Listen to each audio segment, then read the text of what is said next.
భర్త చెప్పాలి భార్యతో, నాకు ఇది ఇష్టం లేదు, భార్య ఇది ఆడతానికి లేదు, చేస్తానికి లేదు.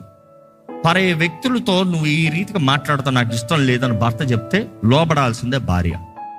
భర్త చెప్పొచ్చు, నీకు పెళ్ళి అవుతానికి ముందు 10 మంది మధ్య ఐటీ ఆఫీసులో రాసుకుని కూర్చుని రాసుకున్నావేమో. భర్త చెప్పొచ్చు, నాకు ఇష్టం లేదు, maintain distance, don't go close, I'm not comfortable, stay far. భర్త చెప్తే వినండి. అనేక సార్లు భార్యలో భర్త ఏమనుకుంటాడో అని ఆలోచించారంట, ఈడేమనుకుంటాడో అని ఆలోచించి వాడేం ఫీల్ అవుతాడో అని నిలబడతారంట. ఎండ్ ఆఫ్ ద డే వాడేమనుకుంటాడో zero. What your husband thinks matter. That is why I advise women, నీకు పెళ్ళి అవుతే నీ భర్త ఏం కోరుతాడో, ఎలాంటి భర్తను కోరుతున్నావో చూసుకో. If you want a man of integrity, he will definitely ask you for standard.